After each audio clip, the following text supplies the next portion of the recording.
And your time's expired. Senator Blyth. Thank you, Madam Acting Deputy President. More than 2 years ago, the Coalition urged the Albanese government to take decisive action and list Iran's Islamic Revolutionary Guard Corps, the IRGC, as a terrorist organisation. We did so because the evidence was overwhelming. The IRGC is not a conventional military force. It is a global exporter of terror, a sponsor of anti-Semitic violence and a direct threat to democratic societies, including our own. The case for listing the IRGC as a terrorist organisation rests on clear and compelling grounds. The IRGC is a key driver of global terrorism, directly funding, training and arming groups such as Hezbollah and Hamas.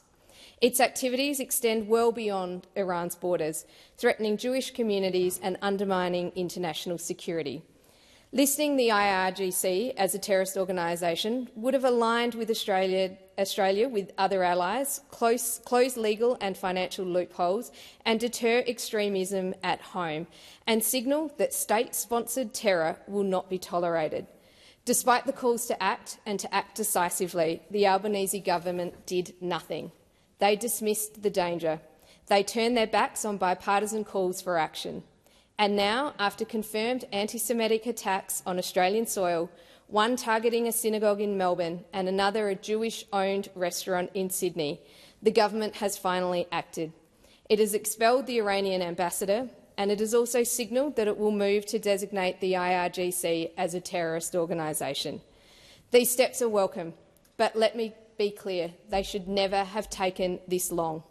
This is not leadership, it is weakness. Iran has been exporting violence, sponsoring terror and fuelling hatred for years.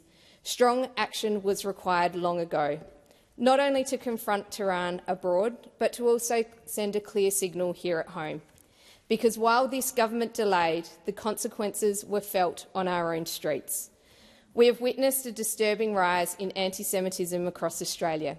I have spoken to Jewish families who feel unsafe in their schools, in their workplaces and in their places of worship. Terrorist incidents and the threat to Australian community is rising, and this is no coincidence. When government is weak on principle, extremists are emboldened. The failure to stand firmly and early with Israel has compounded this problem. Of course, legitimate criticism of Israel is reasonable. But that is a world apart from undermining Israel's very right to defend itself. Yet that is what this government has done, equivocating, delaying and, in effect, rewarding terrorism. Since October 2023, when 1,200 innocent Israelis were slaughtered by a racist totalitarianism, Israel has been fighting for its survival. It is a democracy under constant threat from Iran's proxies. Its right to defend itself is beyond question. And yet Labor's refusal to speak with clarity and conviction has implied sympathy for those who would seek to destroy it. That silence has emboldened extremism and intimidated Australians who would have felt confident to stand in solidarity with our ally. When Israel struck Iran's nuclear facilities to prevent a catastrophic escalation, Mr Albanese hesitated. He waited for the United States before he dared to act. That is not foreign policy. That is following the leader. And when Hamas praised Mr Albanese for recognising Palestinian statehood, he failed to condemn them. Has he forgotten that Hamas is a terrorist organisation? This government is not just soft on terror, it is soft on organised crime, it is soft on foreign interference, and it is soft on the enemies of democracy. And in being soft, it has portrayed the values that should define us as a free and just society. Yes, expelling the Iranian ambassador and signalling a move to finally list the IRGC are the right decisions. But Australians must not forget the cost of this government's hesitation. When leadership falters, hatred fills the vacuum, and the price has been paid by Jewish Australians who have been terrorised in their own homeland.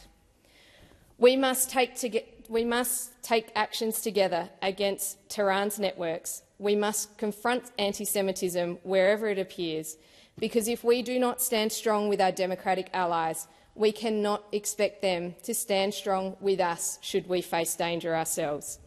The Coalition will never hesitate to call out terror, no matter where it comes from, no matter who it sponsors, and no matter how uncomfortable it makes this government feel. Thank you, Senator Blyth. Senator Whittaker. Thank you, Acting Deputy President.